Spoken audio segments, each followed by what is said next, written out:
আসসালামু আলাইকুম। হাই বন্ধুরা, কেমন আছেন আপনারা সবাই? আশা করি ভালো আছেন, সুস্থ আছেন। আর আমি তো সব সময় মন থেকে চাই মহান আল্লাহর কাছে আপনারা সবাই ভালো থাকুন, সুস্থ থাকুন পরিবারকে নিয়ে। আপনারাও সবাই আমার জন্য দোয়া করবেন, আমি যেন আমার পরিবারকে নিয়ে ভালো থাকতে পারি, সুস্থ থাকতে পারি। তো সকালবেলা এখন বাজে 7টা। আজকে আমি 7টার দিকেই শুরু করলাম আপনাদের সাথে ভিডিও শেয়ার করা। 7টার দিকেই আর কি আমি ঘুম থেকে উঠেছি। আজকে ইলমা রাতেই বলেছিল যে আজকে ও কোচিংয়ে যাবে না, আর রাতে ওকে চুলের মধ্যে তেল লাগাই দিছে। রাতে মাথা ব্যথায় ও রাতে কিছুই খায় নাই, ঘুমায় গিয়েছিল। আসলে হঠাৎ করে ইলমার না চাপ হয়ে গেছে বেশি, যেহেতু নিউ ষষ্ঠ শ্রেণীতে হাই স্কুলে উঠেছে। হঠাৎ করে প্রাইভেট কোচিং চাপ হয়ে গেছে বেশি। উপর ক্লাসে যত উঠবে ততই তো চাপ পড়ালেখা, তাই না? ও হঠাৎ করে আমার ছোটো বাচ্চাটার চাপ হয়ে গেছে, এই জন্য রাতের বেলা মাথা ব্যথায় রাতে কোনো কিছু খাই নাই, চুলের মধ্যে তেল লাগাই দিছিলাম, ঘুমায় গেছে। তো রাতেই বলছে সকালে কোচিং যাবে না। তো সেই জন্য আর সকালে ফজরে উঠে ওকে আমি 6টার দিকে ঘুম থেকে তুলি নাই, একেবারে 7:30টার দিকে ওকে ঘুম থেকে তুলছি। ও রেডি হচ্ছিল আর আমি রান্নাঘরে চলে আসলাম নাস্তা বানার জন্য। আর ভাবলাম যে আজকে যেহেতু ও কোচিংয়ে যায় নাই, আর দুদিন ধরে বলছিল সবজি খিচুড়ি, নরম করে সবজি খিচুড়ি খেতে চাচ্ছিল। তো আজকে যেহেতু সকালে উঠে কোচিংয়ে যায় নাই, সেই জন্য আর কি আমি সবজি খিচুড়িটা রান্না করলাম, যে সকাল সকাল একটু শীতের এখনও আভাস আছেই, এখনও শীতকাল শেষ হয় নাই, যেহেতু ফাল্গুন মাস। তো ভাবলাম যে শীত শেষ হওয়ার আগে একটু নরম নরম করে সবজি খিচুড়ি রান্না করি। তো সবজি খিচুড়িটা রান্না করার জন্য সকালবেলা কিন্তু আমি এখানে 250 গ্রাম চাল ধুয়ে নিয়েছি, 250 গ্রাম সব মিলে 2-3 আইটেমের সবজি 250 গ্রাম পরিমাণ নিয়েছি ছোটো করে কেটে। সবজিগুলোর মধ্যে হলো গাজর, ফুলকপি, মটরশুঁটি, টমেটো, আলু, মানে আমার ঘরে যে সবজি ছিল সেই সবজিগুলায় ছোটো ছোটো করে কেটে কুচি কুচি করে কেটে 250 গ্রাম পরিমাণের মতো নিয়েছি, আর 250 গ্রাম চাল নিয়েছি। নিয়ে আর কি সবজিটা দিয়ে একেবারে আমি হাতের সাহায্যে খিচুড়িটা মেখে ছেঁকে সব মশলা দিয়ে, মানে খিচুড়িতে যা যা মশলা দেয়, আদা বাটা, রসুন বাটা, জিরা ধনিয়ার গুঁড়া, স্বাদ মতো লবণ, হলুদ, মরিচ, কাঁচামরিচ কুচি, পেঁয়াজ কুচি, সব সবজি হাতের সাহায্যে সব মশলা দিয়ে আমি খিচুড়িটা মেখে ছেঁকে সবজি সহ, যেহেতু সকালবেলা সময় নাই, শর্টকাট আলো চাল দিয়ে হাতের সাহায্যে মেখে চেখে সবজিটা দিয়ে আমি খিচুড়িটা রান্না করে দিলাম। নামাবার আগে একটু ধনিয়া পাতা কুচাই দিয়ে নামাই ফেলাইলাম। এটা আলো চালের নতুন যে শীতকালে যে নতুন আমন ধান যে কাটা হয়েছে না, নতুন ধানটা আর কি আলো ধান, সেটা আর কি খিচুড়ি রান্না করেছি। আর দেখেন খিচুড়িটা এত সুন্দর আঠালো হয়েছে, ওই যে আলো চালের খিচুড়িতেও খুবই মজা হয়েছে। আর আলো চালের খিচুড়ি কিন্তু মজা, আসলে মজা হয়। পোলাইয়ের চাল দিয়ে খিচুড়ি রান্না করলে ঘ্রাণে বেশি খাওয়া যায় না, আবার ভাতের চাল দিয়ে খিচুড়িও কিন্তু অতটা ভালো লাগে না। যদি মিশিয়ে পোলাইয়ের চাল, আলো চাল, ভাতের চাল, মানে 2-3 আইটেমের চাল মিশিয়ে যদি খিচুড়ি রান্না করা যায়, সেই খিচুড়িটাও কিন্তু মজা লাগে। তো আমি চেষ্টা করি ঘরে যদি আলো চাল থাকে, আলো চাল দিয়ে আমি খিচুড়ি রান্না করার। তো ঘরের মধ্যে আলো চাল ছিল, আমার ননদ দিয়েছে, সেটা দিয়ে সকালে 250 গ্রাম চাল দিয়ে খিচুড়ি রান্না করে সকালের নাস্তাটা তো খেয়ে নিলাম। ইমানিকে আজকে ওই যে ইমানি কোচিং যায় নাই, সেই জন্য আর কি ইলমাকে বাসার সামনে অটোতে করে ওর স্কুলে আর কি, এখন স্কুলে ওর সাথে যাওয়ার লাগে না, কোচিংয়ে শুধু যাওয়ার লাগে। ও এখন আস্তে আস্তে রাস্তাঘাট চিনতেছে, পুরানো হয়ে যাচ্ছে। এখন নাকি ও অটোতে উঠাই দিলে ও স্কুলে যেতে পারে। তো অটো রিজার্ভ করে ওকে আমি স্কুলে উঠাই দিলাম, স্কুলের অটোতে দিয়ে ইমানি নাস্তা খাইলো। ইমানিকে নাস্তা খিচুড়ি বেড়ে দিলাম, ইমানি খেয়ে ইমানিও রেডি হয়ে কলেজে চলে গেল। সেটা তো আপনাদের সাথে একটু করে করে ভিডিওতে বুঝাইছি আর কি। তো এখন আমিও নাস্তাটা খেয়ে নিলাম। আর দেখেন এখন বাজে প্রায় 11টা বাজে। সকালবেলা অন্য কাজগুলো অফ ক্যামেরাতে সেরে নিয়েছি, নিয়ে এই যে রান্নাঘরে চা খাচ্ছি। আর বসে বসে আপু ভাইয়া আঙ্কেল আন্টিরা, আপনাদের একটা কথাই বলি, যারা আমাকে কমেন্ট করেছেন তাদেরকেও কিন্তু আমি কমেন্ট করি, যারা করেন নাই তাদেরকেও কিন্তু আমি কমেন্ট করি, লাইক দিয়ে কমেন্ট করে আপনাদের ভিডিওগুলো আমি কন্টিনিউ ফুল ভিডিও দেখার চেষ্টা করি। এই যে সেটাই আর কি আপনাদের। আমি এখন 11টা বাজে নাস্তা খেয়ে কাপের মধ্যে একটু চা সেঁকে নিয়ে একটা বলের মধ্যে আমি আতপ চাল নিয়েছি, এখানে 4 কেজি, মানে আলা চাল, আতপ চাল যেটা বলে, নিয়ে মেপে নিয়ে ওই যে আমার ননদ চাল দিয়েছে বাড়ির চাষ করা আর কি ক্ষেতের আতপ চাল। তো চালগুলো গৃহস্থ বাড়ির চালের হয় কি যে একটু ধান থাকে, তো ভাবলাম যে গামলার মধ্যে 4 কেজি চাল আতপ চাল মেপে নিয়ে ধানগুলো বেছে চালগুলো আমি ভালো করে ধুয়ে পানি দিয়ে ভিজাই রাখবো, আটা তৈরি করব। সামনে যেহেতু রমজান এসে গেছে, সামনের মাস থেকেই রমজান আর কি, তো ভাবলাম যে একটু আতপ চাল গুঁড়া করে রোদে শুকায় বয়মে সংরক্ষণ করব, রমজান মাস লাগবেই ইফতারের কাজে। তো সেটাই করতেছিলাম। আর দেখেন কি পরিমাণ ধান আর কি বের হচ্ছে আর কি, ধানগুলো না বাছলেও আটার মধ্যে কেমন দেখা যাবে, তুষ তুষ হবে। আর গৃহস্থ বাড়ির আতপ চালের মধ্যে কিন্তু অনেক ধান থাকে, বাজারে কিন্তু আতপ চাল কিনলে কিন্তু এত ধান হয় না, সেগুলো তো অটো মেলে, সেগুলোতে ধান হয় না। কিন্তু গৃহস্থ বাড়ির আতপ চালে বলেন ভাতের চালে বলেন একটু একটু ধান থাকে, মরা চাল থাকে, কিন্তু সেগুলোই কিন্তু খেতেও অনেক ভিটামিন। দেখেন চালগুলা একটু ময়লা ময়লা কালচা কালচা, এলে কিন্তু গৃহস্থ বাড়ির আতপ চাল। অটোমের চাল তো সাদা ফকফকা, সেগুলোর মধ্যে কোনো ভিটামিনও থাকে না। তো গামলার মধ্যে বড় একটা বলের মধ্যে নিয়ে আতপ চালগুলোর আমি ধানগুলো বাছতেছিলাম। আর যারা যারা আমাকে কমেন্ট করেছেন তাদের কমেন্টগুলো পড়তেছিলাম আর রিপ্লাই দিচ্ছিলাম, লাইক দিয়ে আপনাদের ভিডিওগুলো আমি দেখতেছিলাম, সেটাও আপনাদের সাথে একটু শেয়ার করলাম। আমি কিন্তু আমার হাজব্যান্ড যেহেতু আমাদের সাথে থাকে না, চাকরির ক্ষেত্রেও বরিশালে থাকে, সেক্ষেত্রে কিন্তু আমাকে এখন সমস্ত কাজ 3-4 মাস ধরে আমার সমস্ত কাজ আমার উপর দায়িত্ব পড়ে গেছে। বাজার করা, রান্না করা, বাচ্চা সামলা, বাচ্চাকে স্কুলে নেওয়া আনা, তারপরে বাসার যেহেতু আমার কোনো হেল্পিং হ্যান্ড নেই, সমস্ত কাজ কিন্তু আমাকে একা করতে হয়।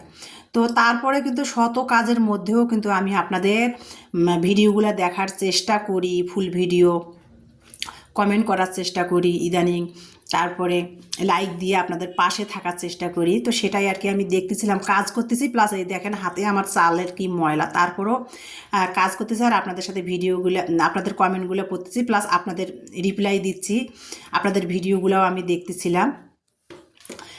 এখন 11টা বাজে, তো সেটাই আপনাদের সাথে দেখালাম। অনেকগুলা ধান বের হয়েছে, আরও একটু একটু করে আছে, তো অত নিখুঁত করে বাছার সময় নাই, দুপুরে রান্না বান্নাও আছে। তারপরে চালগুলো আবার পানি ধুয়ে পানি ঝরায়, তারপরে মেশিনে নিয়ে যাব গুঁড়া কুটার জন্য। তো সব কিছু মিলে আর কি সময় নাই যেহেতু, সেই জন্য শর্টকাট করলাম, ক্লিয়ার করে চালগুলো অতটা বাছতে পারি নাই। তো চালগুলো আমি ধান বেছে কিছু 2-3টা ধোয়া দিয়েছি, চালগুলা দিয়ে একটু আমি 15-20 মিনিট চালটা ভিজায় রাখবো, 20 মিনিট না 10-15 মিনিটের মতো ভিজায় রাখবো। তারপরে চালটা ধুয়ে আমি প্লাস্টিকের ঝুড়িতে পানি ঝরাতে দিব। তো দেখতে পাচ্ছেন চালটা কিন্তু আমি ধুলাম আতপ চালটা, তারপরও দেখেন কি পরিমাণ ধোয়ার পরও মানে পানিতে আর কি ধানগুলা ভেসে ভেসে আছে। নিখুঁত করে বাছার সময়ই পাচ্ছি না, অথচ চোখের মধ্যে ধানগুলো পড়তেছে, যতই বলতেছি আর বাছবো না, তারপরেও চোখের সামনে ধানগুলো ভেসে ভেসে উঠতেছে। গৃহস্থ বাড়ির চাল তো। তো যাই হোক, আতপ চালটা কিন্তু আমি 2-3টা ধোয়া দিয়ে একটু আর কি ডুবো ডুবো পানির মধ্যে আতপ চালটা ভিজায় রাখলাম। ভিজে রেখে তারপরে কিন্তু আমি বোরখা পরে রেডি হয়ে, এই যে দেখতে পাচ্ছেন আমি কিন্তু আতপ চালটা পানি ঝরাতে দিয়েছিলাম, দিয়ে পানি ঝরছে, তারপর কিন্তু আমি একটা পলিথিনের ব্যাগে আতপ চালগুলো নিয়ে এখন আমি রেডি হয়ে এই যে বের হয়ে যাচ্ছি বাজারের ব্যাগে। আতপ চালগুলো ভিজে রাখা আতপ চালগুলো পলিথিন করে নিলাম, ইমানি কলেজে ইলমা স্কুলে দরজার মধ্যে তালা দিয়ে এখন চলে যাচ্ছে আমি মেশিনে গুঁড়া করতে। এখন কিন্তু 11:30টারও বেশি বাজে। তা আমি গুঁড়া কুটতে মেশিনে যাচ্ছি, বড় বন্দর যাব আর কি, দিনাজপুর বড় বন্দর আর কি, সেখানে আর কি গুঁড়া খুঁটে। তো অটো করে আমি বড় বন্দর চলে আসলাম, যদিও পায়ে হেঁটে আসলেও হতো, 30 টাকা অটো ভাড়া। রাস্তাগুলো ভাঙছে তো, রাস্তার 2 ধারে ড্রেনগুলো ভেঙে ভেঙে ড্রেনের কাজ হচ্ছে। 10 টাকা 15 টাকার অটো ভাড়া এখন 30 টাকা করে নিচ্ছে। তো আতপ চালগুলো ভিজছে, অনেক ওজন হয়েছে, 4 কেজি চাল, সেগুলো তো হাতে করে টেনে আমি মানে মেশিনে খুঁড়তে আসতে পারবো না। অটো করে চলে আসলাম আমি বড় বন্দর আতপ চাল গুঁড়া করার জন্য। তো দেখতে পাচ্ছেন আমি মেশিনে চলে আসলাম মেলের মধ্যে আতপ চাল গুঁড়া করতে। এই যে মহিলাটা দেখতে পাচ্ছেন, এই মহিলাটা বসে আছে, উনি চাল গুঁড়া চাল ওনার পানি সহ নিয়ে আসছে, আর মেশিনে বারবার ওনার চালগুলা মেশিন আটকে যাচ্ছিল। পানিগুলা চালগুলা যখন ভিজেছে পানিগুলা উনি কী করছে, পানিগুলা ভালো করে ঝরায়নি। এই যে দেখেন মেশিনে আলারা বারবার মেশিনটা খুলে খুলে চালগুলা একটা লাঠি দিয়ে গুতায় গুতায় বের করতেছে, মানে মেশিনের মধ্যে চালগুলা দলা ধরে গেছে। মানে 10 মিনিটও লাগে না আতপ চাল গুঁড়া করতে, সেখানে ওনার চাল গুঁড়া করতে 20-25 মিনিট লেগে গেছে। অনেকক্ষণ ধরে দাঁড়ায় আছি, তারপরে আমার চালটা দেওয়া মাত্র তাড়াতাড়ি হয়ে গেল। আর মেশিনওয়ালা বলছে আমার চালটা সুন্দর ভেজা হয়েছে, পানিও শুকে ঝরঝরা হয়েছে। দেওয়া মাত্র 2-3 মিনিটের মধ্যে আমার চালটা গুঁড়া তো হয়ে গেল। আমি আতপ চালটা গুঁড়া কুটে এই যে মেলের মেশিনের পাশেই আর কি এখানে নারকেলের আর কি আড়ত, এখানে যত নারকেলের এখানে আড়ত আর কি বড় বন্দর দিনাজপুরে। তো আমি এখানে পাশে আখের গুড়, খেজুরের গুড়, পাটালি গুড়, নারকেল, আমি জিজ্ঞাসা করতেছিলাম কত করে নারকেল জোড়া।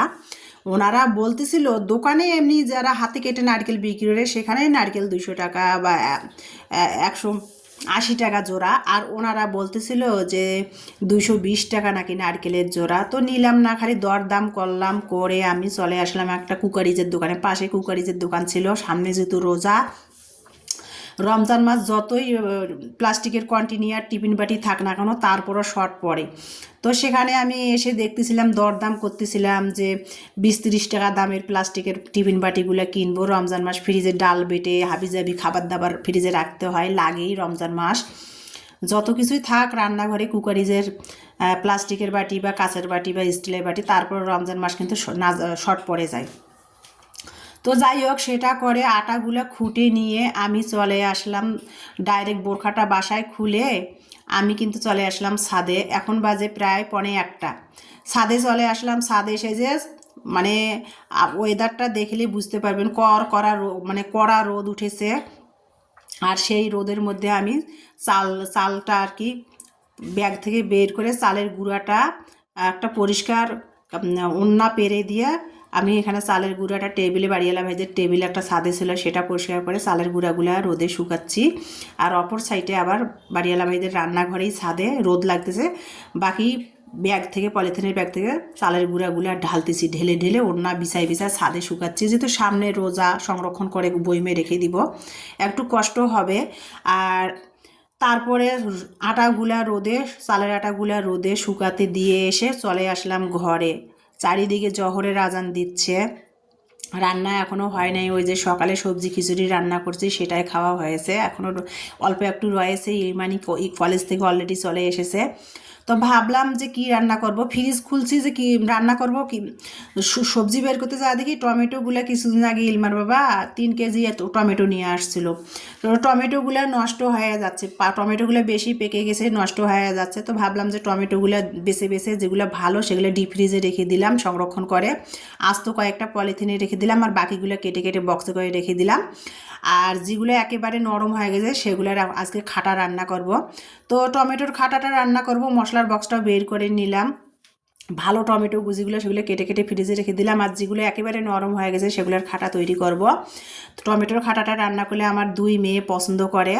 তো যাই হোক, টমেটোর খাটাটা রান্না করার জন্য টমেটোটা তো আমি কেটে ফাল্টি ফাল্টি করে কেটে 1 মগ পানি দিয়ে টমেটোটা সিদ্ধ করে নিলাম। সিদ্ধ করার সময় আমি একটু স্বাদ মতো লবণ দিয়েছি, 1 চিমটি হলুদ দিয়েছি, আর রসুন বাটা দিয়েছি, দিয়ে আমি টমেটো আর কি মরিচের গুঁড়া দিয়েছি, কাঁচামরিচ শেষ হয়ে গেছে। টমেটোটা সিদ্ধ করে ভালো করে নিয়ে তারপরে আমি এই যে ডাল ঘুঁটি দিয়ে ঘুটে নিলাম। আর দেখেন কত সুন্দর টমেটো কেচাপের মতো হয়ে গেছে, ডাল ঘুঁটি দিয়ে ঘুটালাম। ঘুটে এখন এখানে আমি 2 মগ পরিমাণ পানি দিয়ে টমেটোর খাটাটা আমি বলক তুলে নিব, যেভাবে ডাল রাঁধে ওই রকম স্টাইলে বলক তুলে নিচ্ছি। পাশের চুলাতে আমি এখন একটু তেলানি করার জন্য আর কি খাটাটা তেলানি দিব। তো তেলানি করার জন্য 1 চিমটি জিরা দিয়েছি, আস্ত জিরা, পেঁয়াজ কুচাই দিয়েছি, রসুন কুচাই দিয়েছি, আর 2টা শুকনো মরিচ মাঝখান দিয়ে চিড়ে দিয়েছি ফ্লেভারের জন্য। দিয়ে তারপরে অপর সাইডে এই যে টমেটোর খাটাটা বলক আসতেছে, আর পাশের চুলাতে আমি টমেটোর খাটাটা তেলানি করার জন্য আমি বেরেস্তা ভাজতেছি, দেখতেই পাচ্ছেন আপনারা ভিডিওটাতে। এখন প্রায় 2টা বেজে গেছে। মেশিন থেকে এসে ছাদের মধ্যে উঠা নামা, মানে 5 তলা ছাদ, 3 তলা আমার বাসা, উঠানামা করতে আজকে আমার অবস্থা টাইট হয়ে গেছে। তো ছাদের মধ্যে আটাগুলো নেড়ে দিয়েছি, টমেটো খাটা রান্না করলাম। আর বাকি রান্নার ভিডিও আপনাদের সাথে শেয়ার করতে পারবো না, এজন্যেই এখন অলরেডি 2টা বেজে গেছে। ইমানি গোসল করে নামাজ পড়তে বসেছে, আমার তো গোসলের কোনো খবর নাই। আমি আবার ছাদে এসে আটাগুলা মাঝখানে অফ ক্যামেরাতে 2বার এসে আটাগুলা নেড়ে নেড়ে দিয়ে গেছি, যে কোনো রকম ময়লা বা কাক এসে খাবে কি না, বারবার 2 বার 3 বার এসে ছাদে আমি উল্টায় পাল্টায় দিয়ে গেছি। তো এখন আমার আটাগুলা শুকা প্রায় আধা শুকনাও হয়েছে, আরও একদিন শুকাতে হবে, যেহেতু অসময় 2টার দিকে ছাদের মধ্যে আটাটা নেড়ে দিয়েছিলাম, তো আরও একদিন রোদ দিতে হবে। তো এখন বাজে বিকেল 5টা। তো আটাগুলা আমি তুলে এখন নিচ্ছি, আবার মানে কালকে আর কি আটাগুলা রোদে শুকাতে হবে ভালো করে, শুকায় টেকে তারপরে বয়মে রেখে দিব রমজানের জন্য সংরক্ষণ করে। তো আটাগুলা আমি যে পুরা ওড়নার মধ্যে নেড়ে দিয়েছিলাম, ওই ওড়না সহ আটাগুলা পেঁচায় আমি নিয়ে বাসায় চলে যাচ্ছি ছাদ থেকে। ইমানিকে বললাম তুমি একটু আমার সাথে আসো, আটাগুলো নিয়ে যাও, আর আমি ছাদে কাপড়গুলো তুলি। তো ইমানি আটাগুলো নিয়ে নেমে চলে যাচ্ছে। আর এই দেখেন 5টা বাজে, 4:45 বাজে, এই যে দেখেন সূর্য পাঠে বসেছে, মানে 4:30টায় তো মাগরিবের আজান হয়, তো সূর্য পাঠে বসেছে, সেটাই আর কি ছাদে উঠে কাপড়গুলো তুললাম, আটাগুলো ইমানির হাতে নিচে না পাঠিয়ে দিলাম, দিয়ে তারপরে দেখতেই পাচ্তেছেন আমি কিন্তু চলে যাচ্ছি ইমানিয়ারে আমি। আর এই যে দেখেন 5:30 বেজে 4:45 5:30 বেজে গেছে, যেহেতু আমার পুরা বিল্ডিংটাই অফিস ভাড়া, আমি শুধু ফ্যামিলি বাসা বাড়িওয়ালা ভাইরা আর আমি ফ্যামিলি বাসা 3তলা, আর নিচতলা 2তলা 4তলা পুরা বিল্ডিংটাই অফিস এনজিও ভাড়া। তো এখন অফিস আওয়ারগুলোও ছুটি শেষ, তারাও সবাই চলে যাচ্ছে আর কি বাড়িতে। আর এই যে 4তলাতে ওষুধ প্রশাসন কার্যালয় ভাড়া। তো এখন সবাই অফিস বন্ধ করে যার যার স্থানে চলে যাচ্ছে, বাসস্থানে। তো সেটা আর কি ছাদে উঠছি, তো ভিডিও করে আপনাদের সাথে শেয়ার করলাম। আর ঘরে চলে আসলাম, সিঁড়ি থেকে আমি ভিডিও করলাম, করে আপনাদের সাথে একটু শেয়ার করলাম। ঘরে এই যে চলে আসলাম, ঘরে এসে আমি এখন একটু চা বানিয়ে নিয়েছি। দুপুরবেলা কিন্তু ভাত খাই নাই, আমিও খাই নাই, আমার মেয়েও, 2 মেয়ে খাই নাই। ইমানি কলেজ থেকে এসে গোসল করে একটু খিচুড়ি সকালে ছিল সেটাই খেয়েছে।